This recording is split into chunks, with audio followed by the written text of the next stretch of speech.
Приветствую вас, дорогие гости и подписчики нашего канала. Для всех любителей криминальных историй наш психологический проект «Про нас» предлагает вашему вниманию криминальные истории с участием нарциссов и психопатов, совершенные против членов своей семьи. Как вовремя распознать этих потенциальных преступников, скрывающихся под маской социально благополучных личностей, чтобы не стать жертвой этих смертельно опасных людей, мы рассказываем на нашем основном канале «Про нас», ссылку на который я дам под этим видео. Также прошу вас не забыть подписаться на наш канал и поставить лайк авансом, так как это позволяет нам снимать чаще и более качественные видео для вас.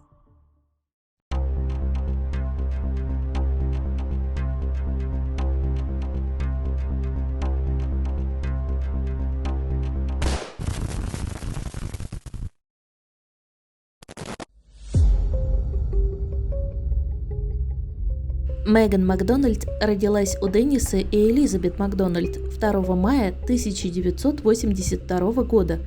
Когда Меган было около 7 месяцев, семья переехала в Мидлтаун, где Меган провела свое детство. У Меган есть старшая сестра Карен Уэллен и 2 младших сводных брата по отцовской линии. Карен и Меган Макдональд выросли вместе в Мидлтауне. «Мы переехали в Мидлтаун, когда Меган было около 7 месяцев», – рассказывала Карен. «Это действительно единственный дом, который она когда-либо знала. Сестры любили проводить время друг с другом». По словам Карен, Меган была чрезвычайно сострадательна. Она окончила католическую среднюю школу Берг в Гошине в 2000 году и поступила в Sunny Orange Мидлтаун. Отец Меган, Деннис Макдональд, бывший детектив полиции Нью-Йорка, неожиданно скончался в возрасте 47 лет в 2002 году. В начале марта 2003 года 20-летняя Меган подписала договор об аренде квартиры на Карен-Драйв в городе Уолкилл и работала официанткой в ныне несуществующем американском кафе в торговом центре Галерия Мел. Ее семья описывала ее как теплую, любящую, дружелюбную, с большим количеством друзей. Она также познакомилась с несколькими приятелями в ныне несуществующем американском кафе и в колледже. У Меган все шло хорошо, и она была рада возможности жить независимо и принимать собственные решения. В четверг, 13 марта 2002 года, Меган работала с 10 до 15 часов в американском кафе и должна была выйти на работу в полдень следующего дня. Выйдя из кафе, Меган сняла наличные в банке HCBS в Мидлтауне в 15:10. Что она делала после банка, неясно. Но в 19 часов она поехала на вечеринку по случаю дня рождения в Greenway Terrace, где у нее был короткий разговор с 2 людьми, которые пригласили ее внутрь, но Меган отказалась. Они вернулись на вечеринку и рассказали другим гостям, что Меган планирует провести время с другими друзьями в Мидлтауне.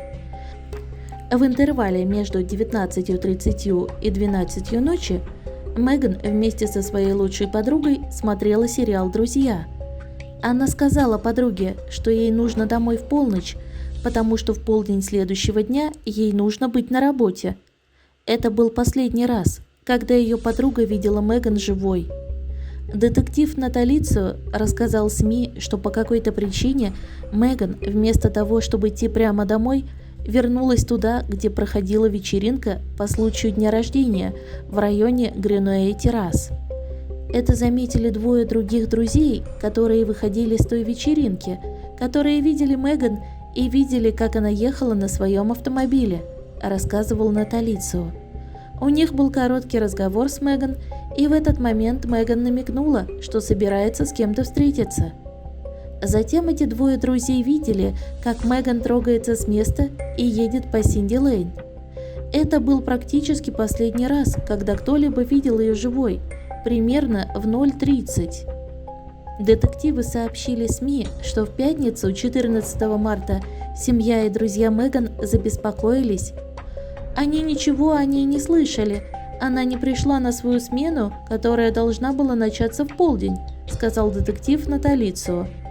Они начали звонить ей на мобильный телефон и оставлять голосовые сообщения, спрашивая, где она.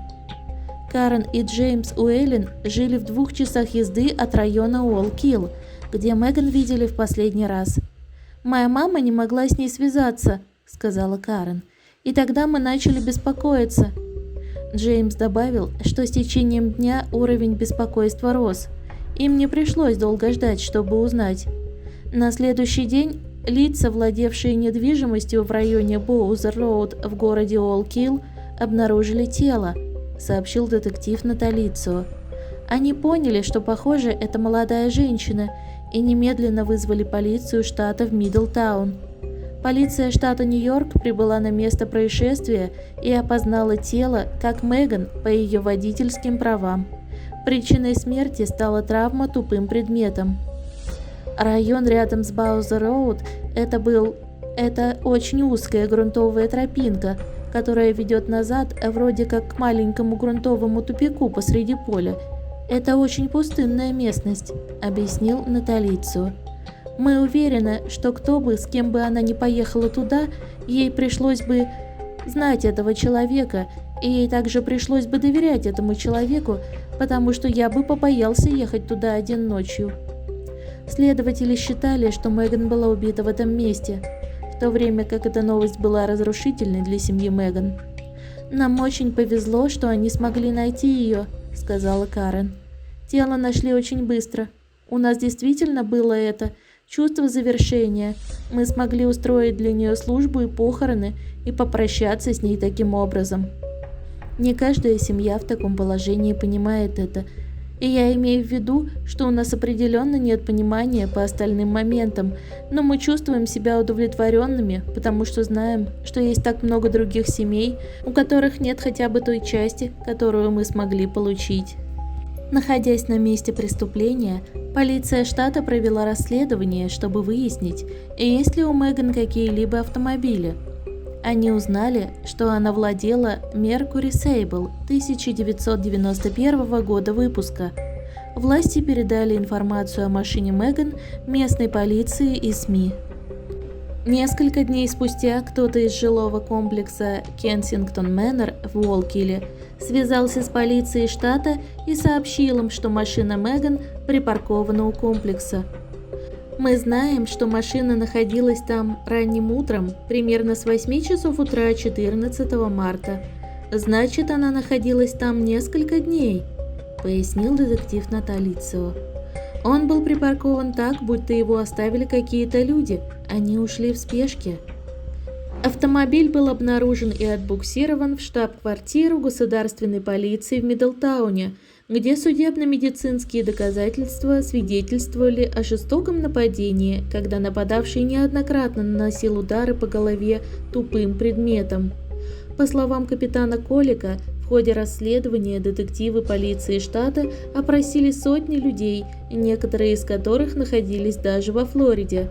Они заручились помощью местной полиции, правоохранительных органов округа и ФБР. Свидетель сообщил следователям, что около 0:30 они услышали очень громкое автомобильное радио, доносившееся из их квартала.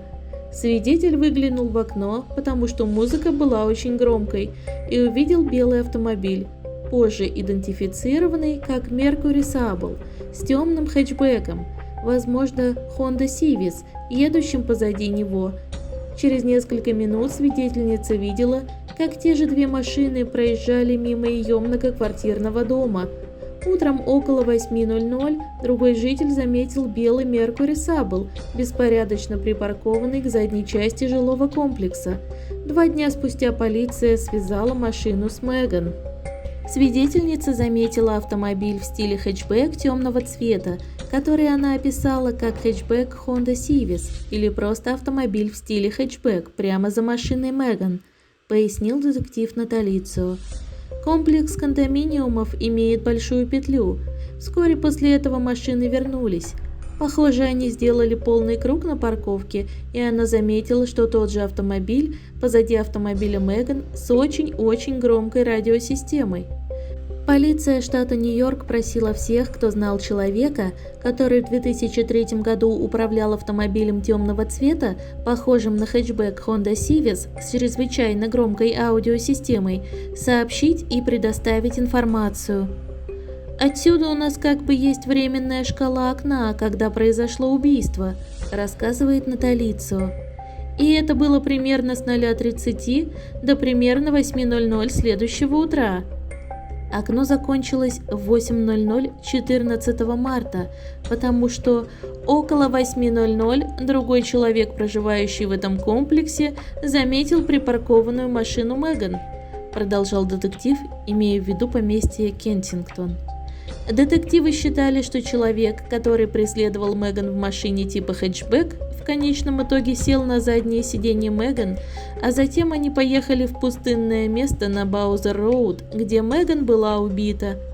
Сначала следователи проделали огромную работу, сохранив некоторые предметы и в конечном итоге отправив их на анализ ДНК. В деле более 700 улик, рассказал детектив Наталицио. Каждый предмет в деле, каждый предмет был рассмотрен. Шли годы. По мере того, как наука, тестирование ДНК и технологии совершенствовались, детективы надеялись, что будет выявлено больше зацепок. Они также были полны решимости получить информацию, которая не исходит от науки. «Мы действительно ищем человеческий фактор», — сказал детектив Наталицио. Одним из важных кусочков головоломки является темный автомобиль в стиле хэтчбэк, возможно, Honda Civic с громкой аудиосистемой. Но убийство дочери детектива оставалось нераскрытым.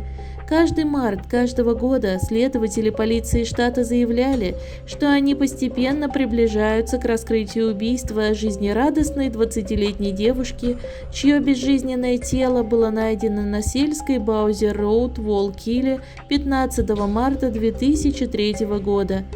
Поиски ее убийцы продлятся 20 лет, 1 месяц и 4 дня.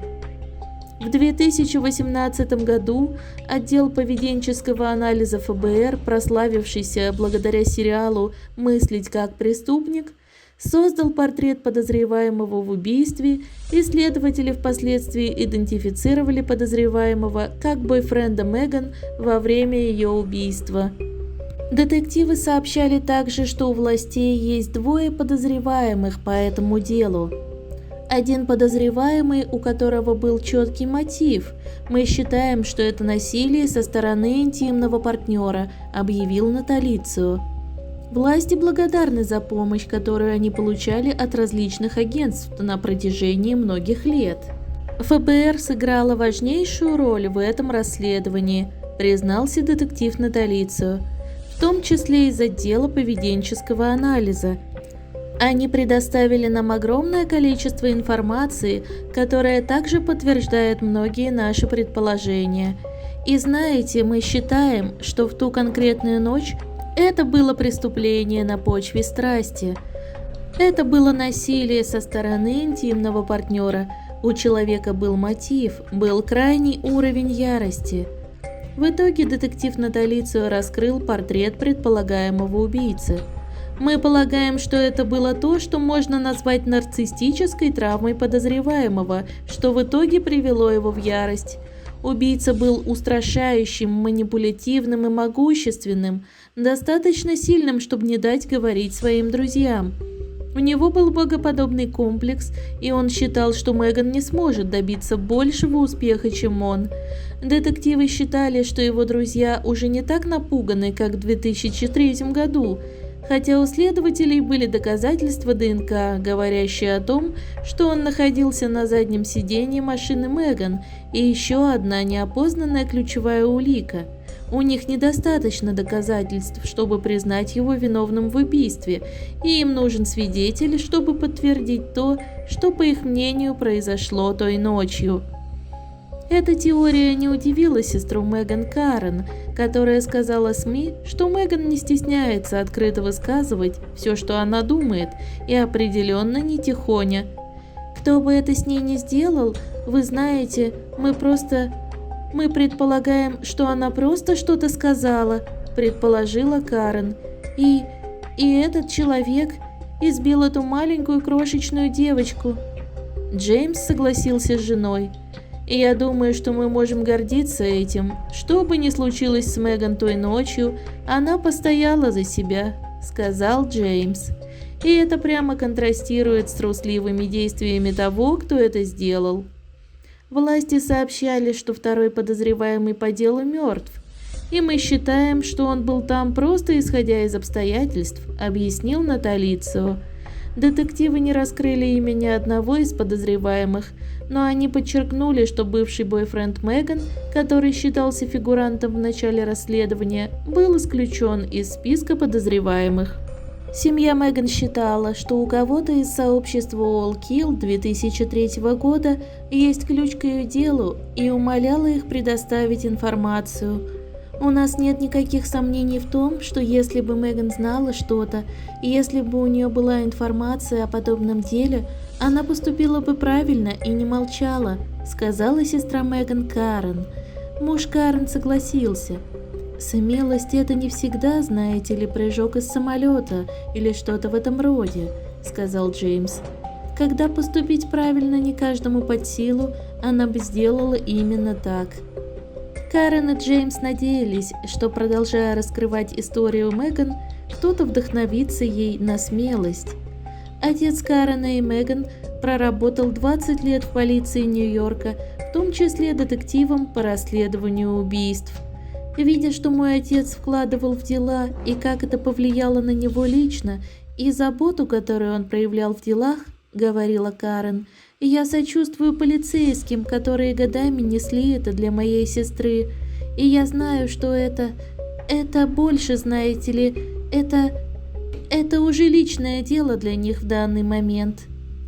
Карен рассказывала СМИ, что их отец умер от сердечного приступа чуть более чем за год до того, как Меган была убита. Ему было всего 47 лет. И если честно, моя сестра так и не увидела финал «Друзей», сказала Карен. Вот сидишь ты и смотришь финал «Друзей» и думаешь, моей сестре это понравилось бы. В 2022 году Ассоциация благотворительных организаций детективов полицейского управления Нью-Йорка и ФБР вместе предложили вознаграждение в размере $20 тысяч любому, у кого есть информация, которая может привести к осуждению по делу. Ассоциация также оплатила рекламный щит, установленный вдоль шоссе 17 в Мидлтауне, с фотографией госпожи Макдональд и номером телефона. Каждые 73 секунды с электронного рекламного щита вдоль шоссе 17 сияла ослепительная улыбка девушки с призывом ответить за содеянное. В марте 2022 года следователи сделали еще один публичный запрос информации и отказались публично раскрывать имя подозреваемого, пока не получат ценные версии. Так что же еще на тот момент было известно о подозреваемом? Он и Меган встречались, но как долго – неясно. Однако сообщалось, что он был жестоким и ненавидел, когда Меган тусовалась с кем-либо еще, хотя он, в свою очередь, встречался с другими женщинами, пока был с Меган. И он водил черную Honda Civic хэтчбэк и был не один в ночь ее убийства. Власти объявили о смерти второго фигуранта по этому делу. Этот человек был другом Меган. Полиция сообщает, что он был передним пассажиром в ее машине в ночь ее убийства. Меган забрала пассажира на вечеринке на Гринуэй-террас в полночь, и подозреваемый последовал за ним в Кенсингтон-Минор, который сел на заднее сиденье Меган. Затем Меган поехала на Баузер-роуд и припарковала машину. Следователи считали, что Меган надоел подозреваемый, и она решила разорвать отношения тогда, на Баузер-роуд. Но это разозлило самовлюбленного бойфренда. Он схватил тупой предмет и несколько раз ударил Меган по голове, убив ее. После этого мужчины бросили тело Меган в поле и один из них отогнал машину Меган в поместье Кенсингтон. Полиция сообщает, что косвенные судебные и вещественные доказательства помещают Меган на место водителя, друга на переднее пассажирское сиденье, а подозреваемого на заднее. Однако они отказались назвать имя друга, но сказали, что мужчина был травмирован убийством и был сильно запуган угрозами со стороны убийцы, поэтому он никогда не связывался со следователями. Детективы подчеркнули, что этот человек был второй жертвой в ту ночь, а не сообщником. Полиция заявила, что травма, полученная свидетелем такого ужасного преступления, вероятно, способствовала смерти мужчины много лет назад. Непонятно, как мужчина умер. Полиция также заявила, что не заинтересована в аресте друзей подозреваемого. Они только хотят поймать и осудить этого человека. 20 лет – это долгий срок ожидания для ее семьи, но Наталицио сказал, что арест и осуждение будут стоить затраченного времени. «Мы собираемся подождать, пока это не станет лучшим случаем, который у нас может быть», – сказал детектив. «Когда поступит больше информации, мы продолжим копать и не остановимся на достигнутом. Одна из проблем с холодными делами заключается в том, что время в некотором смысле причиняет трудности», – добавил он. «Иногда воспоминания стираются, а иногда ключевые личности могут уйти из жизни. Однако в данном случае меня это не беспокоит. Я чувствую, что все, что произошло на нашем пути, было благословением, и на то была веская причина». Итак, только в апреле этого года лейтенант Наталицио стал как никогда близок к выполнению своего обещания. Согласно заявлению на уголовное преступление, поданному следователем Майклом Корлеттой из полиции штата Нью-Йорк, тщательный анализ улик по делу наконец-то привел к тому, что подозреваемый в убийстве Меган Макдональд был идентифицирован как некий Эдвард Холли. Он утверждает, что у Холли был ясный мотив.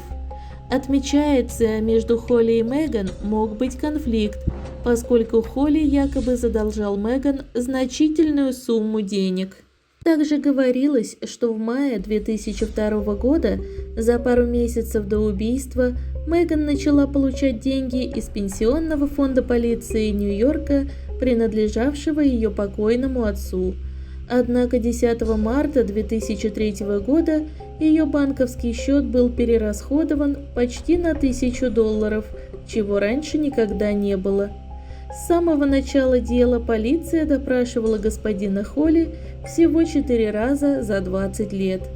На протяжении многих лет Холли заявлял в допросах в полиции, что у него действительно был спор с Меган за несколько дней до убийства, но говорилось, что его аргументация менялась во всех допросах в полиции штата. Холли также заявил полиции, что в тот день, когда они поссорились, он в последний раз видел Меган. Однако власти заявляют, что как свидетельские показания, так и записи мобильного телефона жертвы на вышке сотовой связи показывают, что жертва и Холли находились в одном и том же районе в ночь убийства.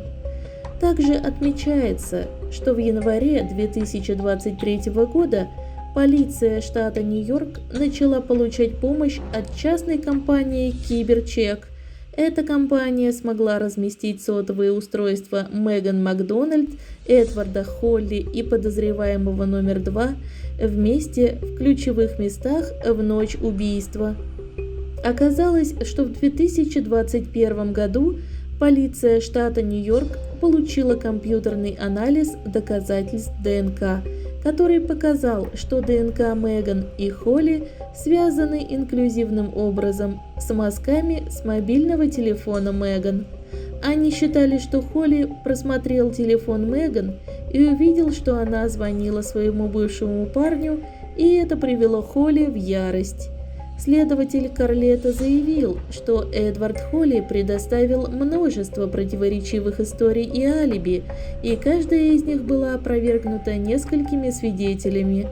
Он также написал: что, основываясь на моем обзоре записей, связанных с этим делом, многочисленных интервью и моем опыте работы в правоохранительных органах, существует вероятная причина того, что 14 марта 2003 года Эдвард Холли действительно намеревался стать причиной смерти другого человека, Меган Макдональд, и он действительно стал причиной ее смерти. В апреле 2023 года 42-летний Эдвард Холли был арестован и обвинен в убийстве второй степени в связи со смертью Меган Макдональд, сообщила полиция штата Нью-Йорк. Господин Холли, который когда-то встречался с госпожой Макдональд, был арестован в исправительном учреждении округа Ориндж в Гошине, штат Нью-Йорк, где он находился в заключении по несвязанным с делом обвинениям в нарушении условно-досрочного освобождения, связанного с нахождением у него наркотиков. Обвинение в убийстве – драматический шаг в деле, которое на протяжении 2 десятилетий разочаровывало семью Макдональд, местные правоохранительные органы и жителей Миддлтауна. Как заявил капитан полиции штата Джозеф Коллик, даже несмотря на то, что расследование затянулось на столько лет, расследование никогда не рассматривалось как нераскрытое. Трус, убивший нашу любимую Меган более 20 лет назад, находится там, где ему и место – в тюрьме, заявила на пресс-конференции сестра жертвы Карен Уэллен. Также раскрылись следующие подробности. Холли был парнем Меган и ее основным поставщиком марихуаны, которую они вместе курили каждый день, согласно уголовному иску, поданному в городской суд Уолл-Килл Майклом Карлеттой. Капитан Коллик отказался сообщить, какие доказательства заставили их наконец выдвинуть против него обвинения. В дополнение к своей зарплате официантки, госпожа Макдональд получала $1250 в месяц в виде пенсионных пособий после смерти отца. Она одолжила часть этих денег, чтобы помочь Холли купить машину, но он отказался вернуть ей деньги. Последовал спор, в результате которого госпожа Макдональд разорвала отношения. «Во всех наших убийствах мы добиваемся справедливости», — сказал капитан Коллик, «но это особо важное дело для нас». На протяжении 20 лет семья Меган никогда не теряла надежды на то, что этот день наступит, сказала Карен Уэллен. «Я определенно невиновен», сказал Холли в оранжевом комбинезоне, когда офицеры толкали его инвалидное кресло к ожидающей машине. «Я любил ее всем сердцем. Они подставляют меня как какую-то обезьяну, но все хорошо». Две женщины в толпе выразили поддержку Холли. На вопрос NBC Нью-Йорк, что он хотел сказать семье Макдональд, Холли сказал: «Я этого не делал, я любил Меган». В данный момент он остается в тюрьме и ожидает вынесения приговора без права внесения залога. Итак, преступление раскрыто спустя 20 лет. Пишите свое мнение в комментариях, насколько удачным вы видите финал настолько затянутого расследования и насколько строгим, по вашему мнению, должно быть долгожданное наказание убийцы юной Меган Макдональд. Кто эти страшные люди, совершающие немыслимые преступления, и как вовремя определить, что человек, с которым вы общаетесь, нарцисс или психопат? Как сохранить себе жизнь, когда вам стало понятно, что вы находитесь рядом с такой патологичной личностью? Смотрите информацию на нашем основном канале, ссылка на который стоит под этим видео. Прошу вас не забыть поставить лайк за нашу работу и подписаться на наш канал, чтобы не пропустить новые истории о чудовищных преступлениях, совершенных нарциссами и психопатами.